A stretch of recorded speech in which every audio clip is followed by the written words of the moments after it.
Hello, I'm Jose, and this is the Cinematic Dogma podcast. I'm joined by my friend Blake. Thanks, Jose. I'm happy to be here, and I'm chomping at the bit to discuss this film. Yeah, I think that it's pretty obvious. It's pretty obvious that we're going to be talking about Jaws, as is its 50th anniversary. Yeah, so you texted me, I don't know, a week ago, and you were like, hey, are you interested? Do you want to watch this for the podcast? It's the 50th anniversary. I said, great. But are you seeing stuff? Like, are they showing it in movie theaters in Chicago, or...? No, not in movie theaters. Is that this was, as you know, that I'm craving connection with human beings. I started checking Meetup, and I discovered that there is a lot of local groups that they play movies around.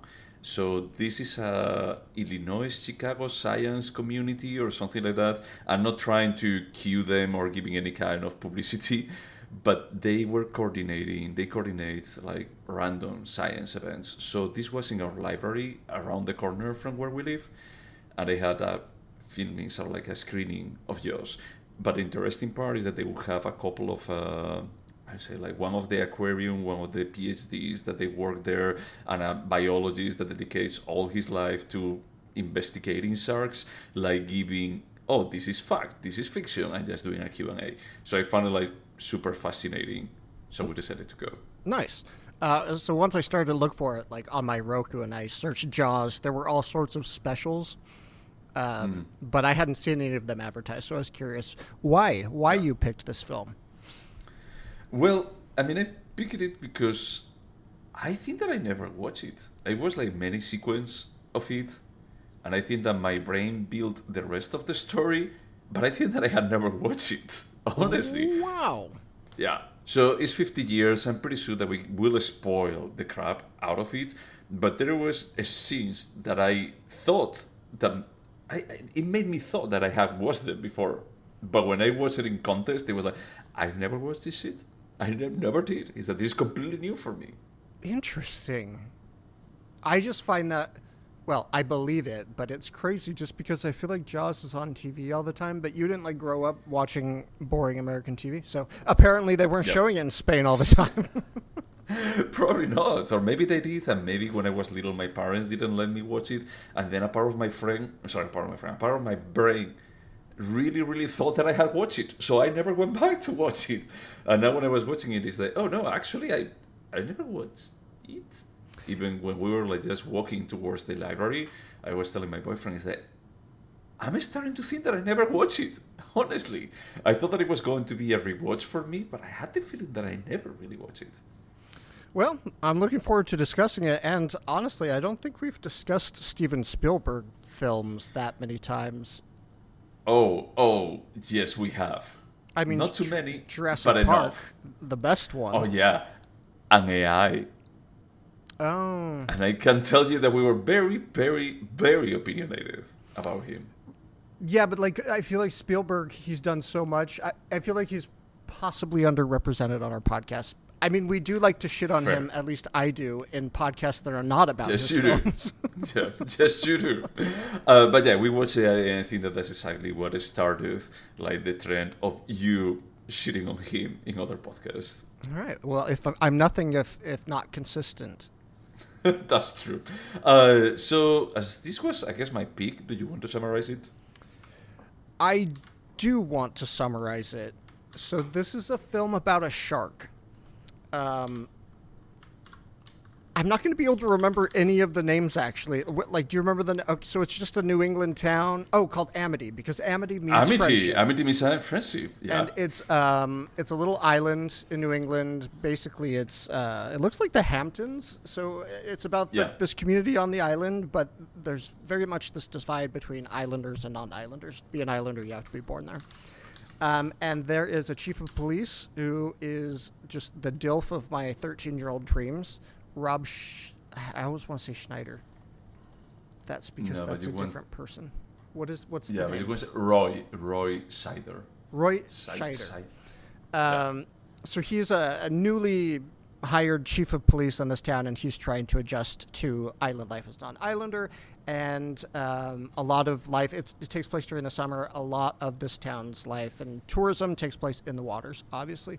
And a girl she disappears on a date. And they kind of don't know what happened to her. And then it turns out that she was attacked by a shark, which is really uncommon. There aren't sharks in that area. And there's this big discussion between the mayor and the chief of police about whether or not to close the beaches because the town relies on... It's going to be the 4th of July, dude. Yes. It's the most important weekend of the year. They need tourism dollars. They explain that about 40 times to explain some bad choices. They leave the beaches open, and I think it's a week later, another boy is killed. And remind me, it was in public, right? Like in front of... Oh, he was in public, and funny enough, he's like the chief of police. He was on the beach, on that specific beach. Well, the entire town seems to be on the beach every day. Sure, it's the only thing to be done on that beach. There is no crime outside of the beaches. But yeah, basically, it's like he is there while we see... Oh, I love that scene so much. That is like, it makes you wonder, is like, who is the shark going to kill? Is it going to be the fat lady? Is it going to be the dog? Is it going to be the group of kids? Or is it going to be the one that is by himself? And? Oh. Look, is that the funny thing, I'm going to say it, is like, is the kid, the one that dies, the kid that is like just in the inflatable boat, I don't know how to call that. But it's not only him, it's the dog too. And I feel really pissed that the movie doesn't make a bigger deal of the dog died too. How much society has changed because people don't even remember John Wick had a wife.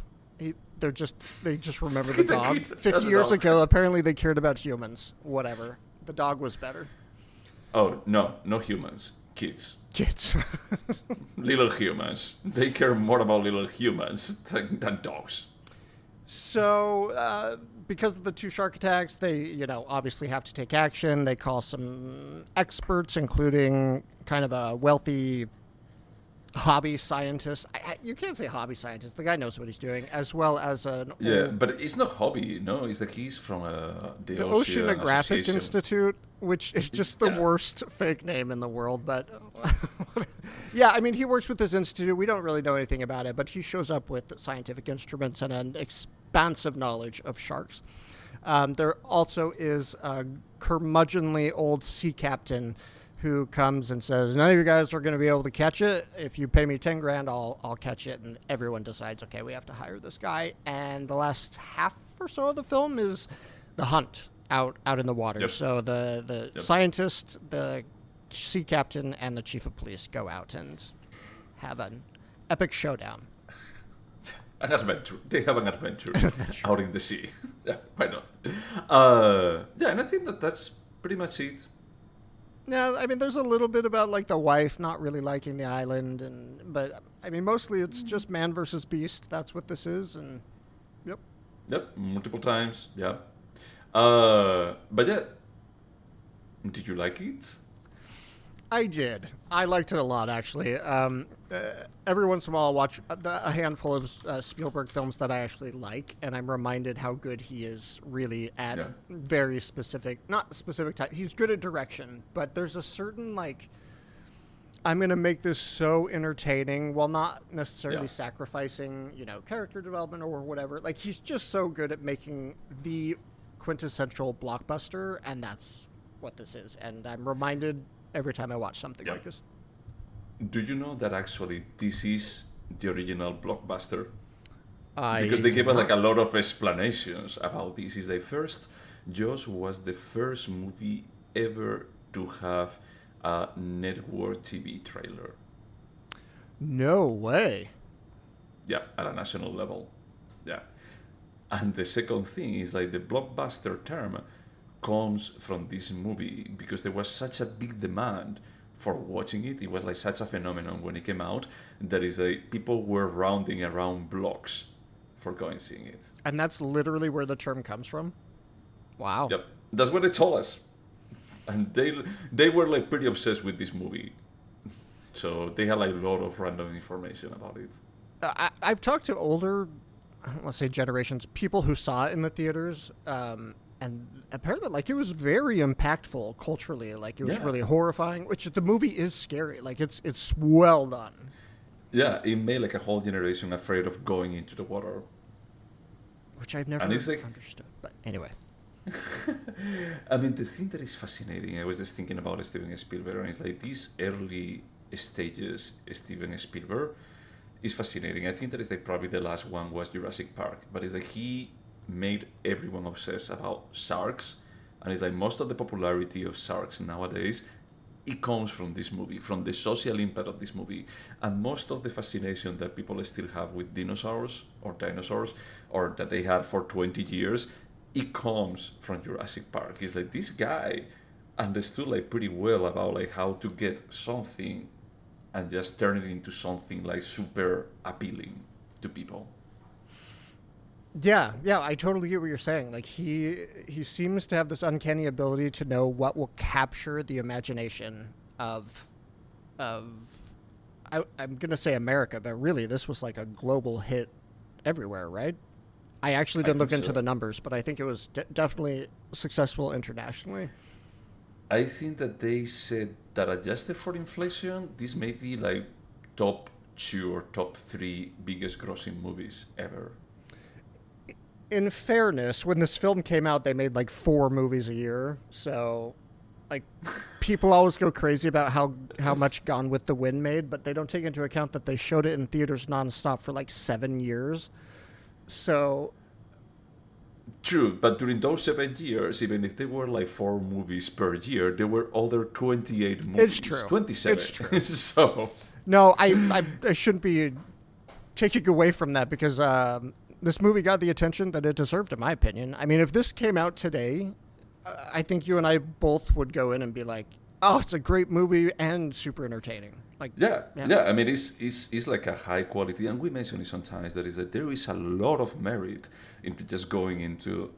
I just want to make a movie that is entertaining and it captures the imagination of people. That's super hard. Is like making like a blockbuster that is accessible to everyone, and at the same time doesn't treat you like you are dumb. that's right. It's super hard. Yeah. Well, I mean, look So at I mentioned John Wick. They literally treat you like you're dumb. You don't have to understand a single thing in that movie. yeah, I mean, it's true. It doesn't try to challenge you. It doesn't try to make you pay attention. There is also merit to that, but I think that this is harder. Like what Spielberg achieved with this movie, I think that is way harder. I agree. And again, I've said this like 5 times, but like it really takes something like Jaws to remind me of, oh yeah, he's a great director. He really is. Yeah, and maybe he lost his ways, or maybe he, similar to Wes Anderson, that is like, oh, he just became a bit of a parody of what he used to be because he just festered on the same formula over and over. Maybe that's the case, but it's like looking back, is like, oh my god, this is what his third, fourth movie at that point. It's like pretty early on his career. Yeah, because this came out in 70. Oh, well, it's 50th year, so it must have been 5. 75. Yeah. Yeah, so let me just check because I think that is like one of the first one. Firelight, TV series. Yeah, just maybe, yeah, the Sugarland Express and this. Oof. That they are not TV movies. Yeah. Yeah, he's definitely dropped off, I think, in skill and interesting projects he's done. You have to admit that the last, like, 10 movies he's done have been like, meh. Yeah, I mean, The Fabelmans, it was not that interesting. Oh my god, he did a remake of West Side Story. I have forgotten that. Ready Player Oh One. my gosh, I forgot about that. I like to pretend that didn't exist. Ready Player One? No, sorry. West Side West Side Story, the Story, remake. yep. Yeah, it's basically. It reminded me of when they released those 2000 movies, Star Trek movies. That is like, oh, this is lens flare everywhere. It is the same kind of aesthetically. This is worthless. Honestly, there is no reason for this to exist. He also did The Post. I have forgotten. It's whatever, you know. Well, I mean, the organizations that give awards are recognizing all of this as good stuff, but like, I feel like I didn't leave the post being like, "Wow, that was smart and entertaining." It was just this is kind of boring, and people, I don't know. It took away what he does well for me. It became less interesting because even when he tries to do something more imaginative, like Ready Player One, I found it uninteresting. And I think that the beginning of the end was AI for me. I think that I even like Minority Report more. No, I like Minority Report more. I think the Minority Report was entertaining. Yeah, I think that's kind of towards the end of him being like really accessible, entertaining, and smart. That's how I remember the film. Is it not smart? I don't know, man. I mean, it has Tom Cruise, so it cannot be too smart. Hey. He was perfect in Magnolia. Sure. I mean, perfect fit for a shitty movie. It doesn't make you good. It just makes you as shitty as what you're doing. Have you heard about the murder mystery associated with Jaws? The murder mystery? No. There's a woman in the film. She's just an extra, but she was discovered murdered in a horrific way where they cut off her hands and posed her with pine needles and like made a pillow for her head and left her in the sand dunes.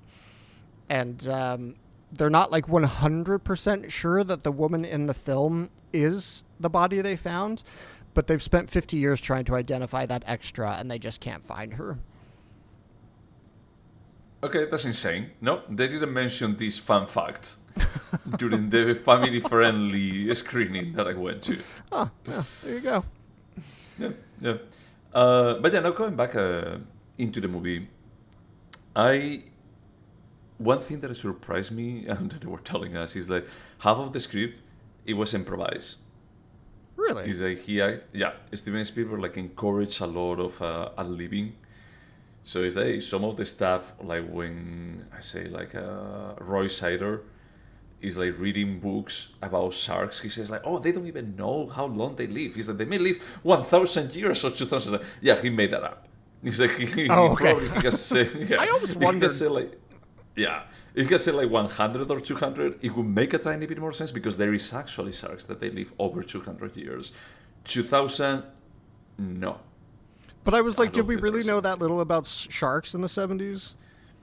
I think so, because there wasn't like too much investigation. So one thing that they were saying about the movie, it was hilarious. I'm pretty sure that the woman that asked this is not going to be here.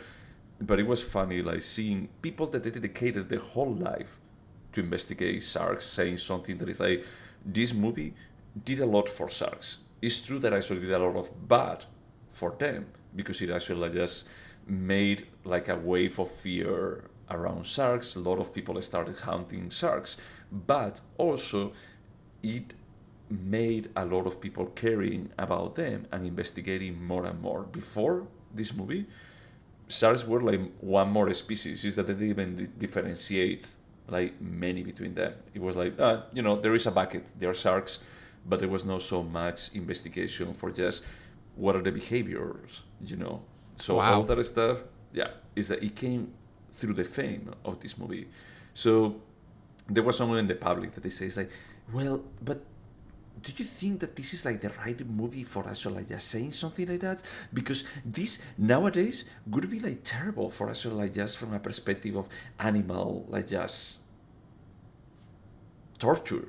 And is it, well, I mean, if we think about the fantasy that this movie is selling, and you have an animal that is killing people, it's not so much about their feelings. But it's like if you go to the kitchen of someone, they started like creating like a bizarre analogy that I just looked at my boyfriend. It's like, this is why millennials shouldn't be allowed to watch movies before the 80s. I've said this once, I've said it a million times. Q&As just ruin movies. Yeah, I mean, in this case, at least it was not with the director. No one asked about like, oh, what were you thinking when you did this? But it was more of a, seriously, it's like you are making this point right now. I think that you are not getting that this is a movie, it's not a statement. about Also, animals. there's like 8 billion movies about sharks. What, they think this is the only one that like deserves to be chastised? No, but it's like the first one. And first, I want to say is that I'm not trying to generalize all millennials are like this. I just felt it's like, look, this is the kind of thing that I think that is a generational, that is a older generations, they're going to say is like, oh, okay, look, this is a movie about a shark that is a fucking asshole. And maybe not all sharks are like that. And they are not saying, let's kill all the sharks. Is that they're just saying, let's kill this one. And even when they kill another, they try to confirm is that, hey, is this the shark that killed those people or not? You know? So it's a bit of a, look, I can understand that if this actually trigger like so much investigation around sharks, is that this is good. If nowadays there would be like a lot of people complaining, it's like, this is not correct enough. It's like, maybe. But also at the same time, is that I'm super happy that this movie got made. And I got to watch it, finally. Yeah, there's nothing like other people and their dumb questions. to just, why is this relevant? Did you know the story of the USS Indiana before this film? No, and they actually talk about it, that is like, it wasn't declassified at that point yet. No way. So people just kind of anecdotally knew about it? Because I watched a documentary like 20 years ago about that fucked me up about what those soldiers went, or what those people went through in the waters. And I don't think I ever realized that they were talking about that in this film. Like, the tie-in was so good. It was so brilliant. Yep. Yeah. I was like really amazed about like, they just made this up, you know? And then they explain like, no. I mean, it's true that the numbers are like probably pretty exaggerated. Maybe they weren't like 900 people that died like that, but it's like maybe it was 300 people that they were like just killed by sharks. In this documentary, they talked about how the men were in the water so long that finally when rescue ships came, they went to pull them up by their arms and their skin just pulled off their bones because they were so... Anyway, yeah. That really added this incredible creepiness for me in that scene. I was like, Jesus, this is like good writing. Yep. Yeah. And what is fascinating is that, there is good writing, and then there is also like the improv part. Mm-hmm. Well, I had no idea about the improv thing until you told me. That's super cool. Yep. Yeah, I think that actually like I think that we're going to need a bigger boat. I think that that's like one of those. Because he repeats like 3 or 4 times about like, okay, you got a good reaction the first time that you said it, and that's the reason why you are repeating it in subsequent scenes. Yeah. You haven't read the book, have you? Yeah. My family, everyone in my family had this book in their house, and everyone had read it, but I wasn't allowed to when I was a kid. So I'm curious about how, and then I lost interest. But I'm curious about how close of an adaptation it is. I think that it's pretty free. Yeah. From what I heard, from what they told us, they told us that the book is pretty different from the story in the movie. They didn't go into detail into how. And what about Jaws 2?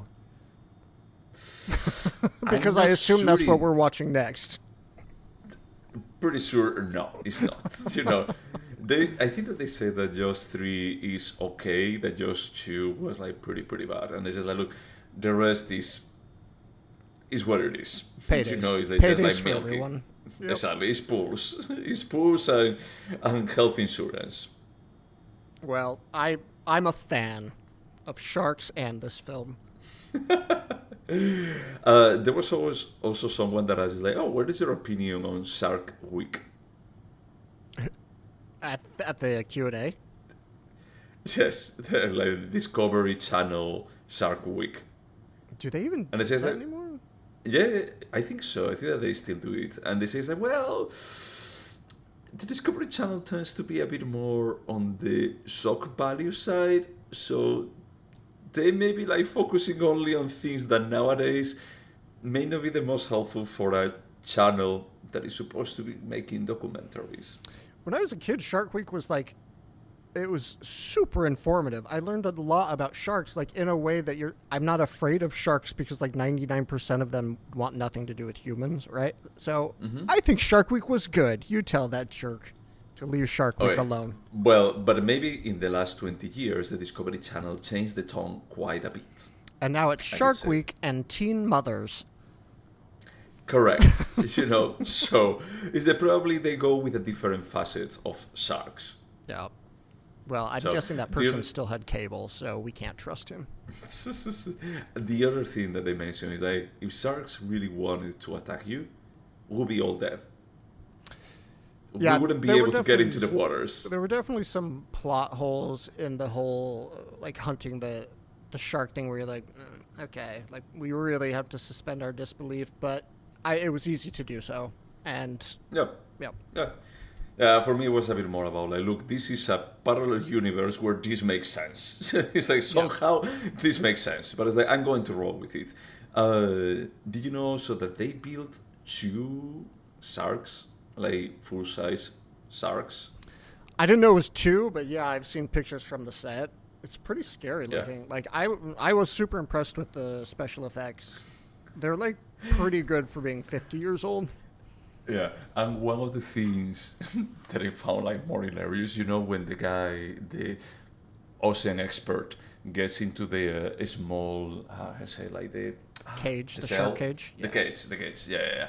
So, that was actually shot with a real shark. Oh, wow, no way.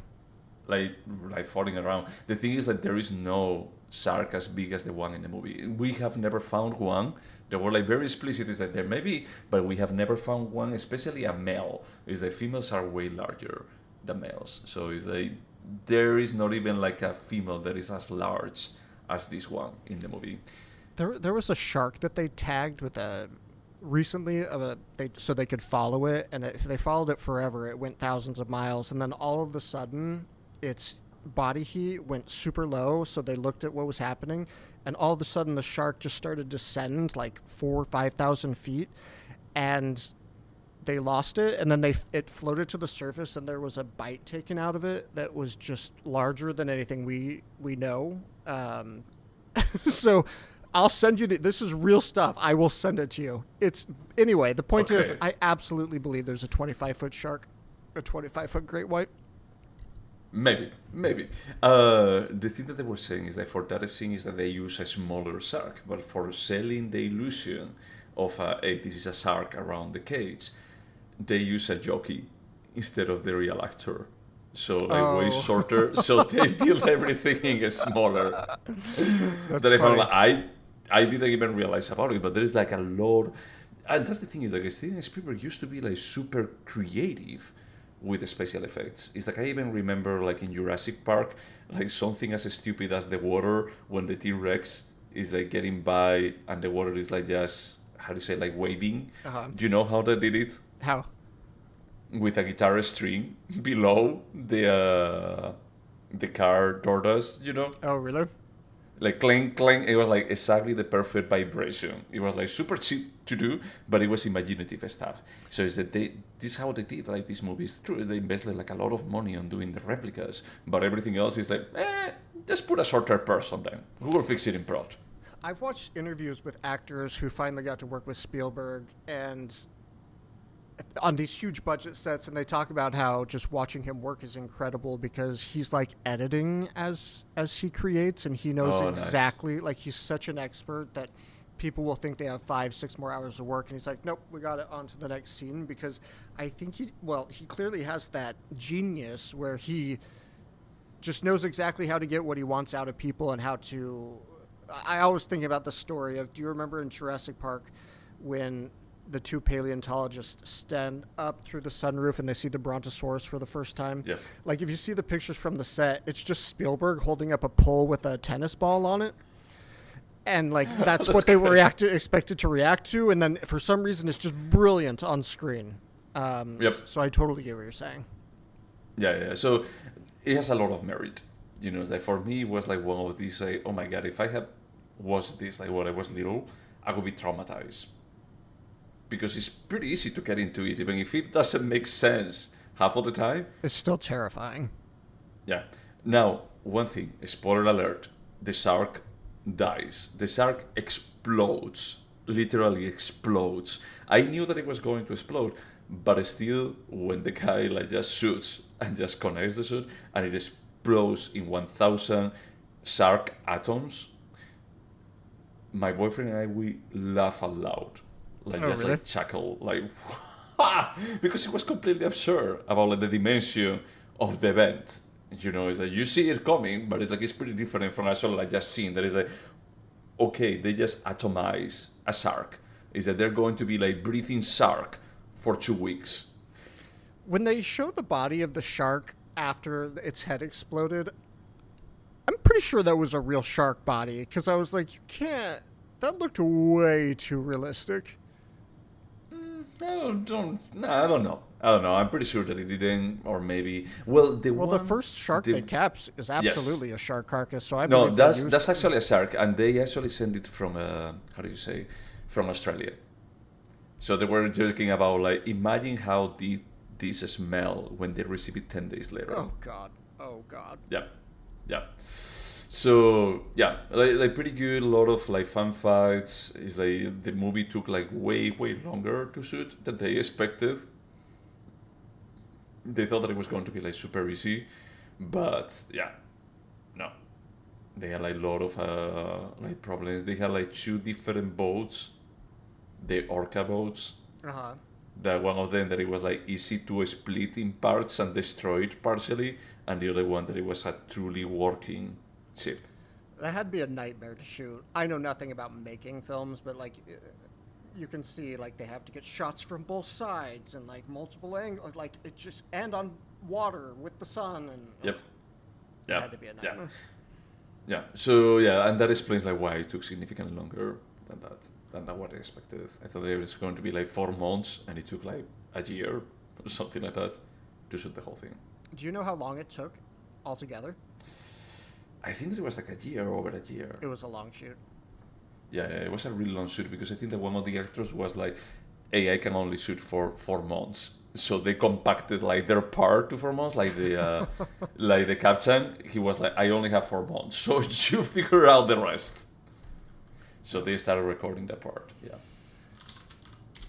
Well, I'm a fan, like I said, and I didn't watch Jaws 2, but when I think it was Netflix suggested it, I was like, I might. I don't know. We'll see. Okay. No, actually, I lied. It was the original plan was 55 days, and it took 160. Okay. Yep. And the budget was going to be 3 What? million, That's and a at the lot. end it was 9. Yeah.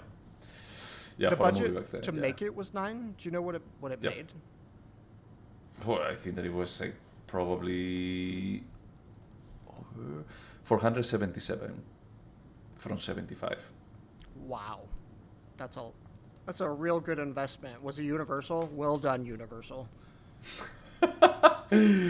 Yeah, it was Universal. So yeah, pretty good. Okay, should we go over the questions? Let's do it. So Blake, would you watch Jaws again? I would. As much as I like to complain about Spielberg, this really is just a timeless, great 70s, blockbuster. Yes. Yeah. Yeah, definitely for me, I will watch it again and soon. I had a feeling that it's like one of these super enjoyable, popcorn-friendly kind of movie. Without sacrificing, like, a smart plot. Yep. Yeah. I have to say that I could have done with less of the mayor and the mayor willing to sacrifice everyone for having the beaches open, but whatever. Would you recommend it? Yeah, I would recommend this almost to anyone, except small children. But yes. I wouldn't recommend it to people that they are already afraid of the sea, for whatever reason. That's really kind of you. Yeah, it's like I don't have unless I hate them. If I hate them, maybe. But probably they would already know better than just watching a movie called Jaws. Could you remember Jaws?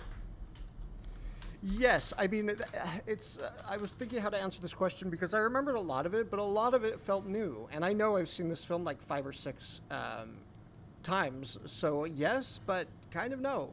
Answer yes. Okay. For me, yes, I could remember it. I think that is super memorable. Is that to the point that I had never watched it, and I already knew half of the scenes. I mean, that doesn't surprise. Yeah.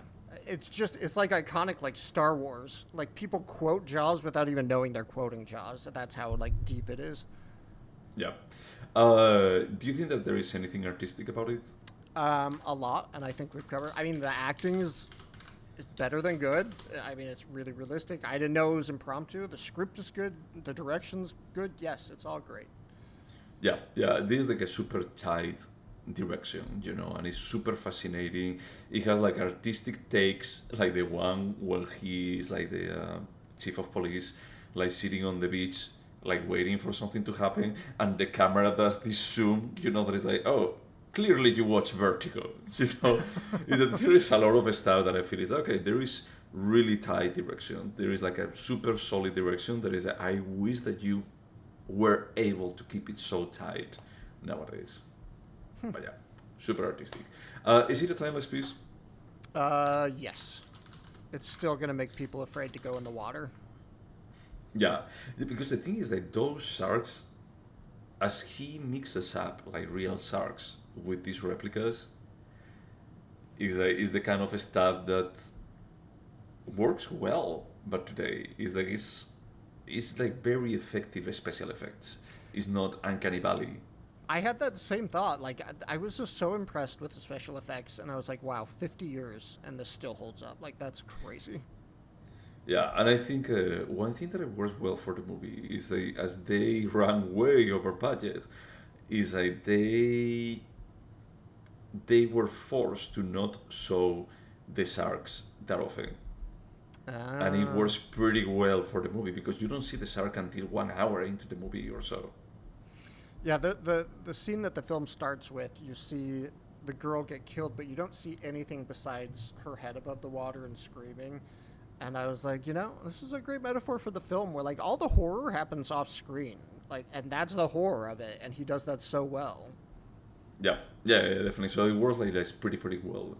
That is not having like close-ups of the shark all the time.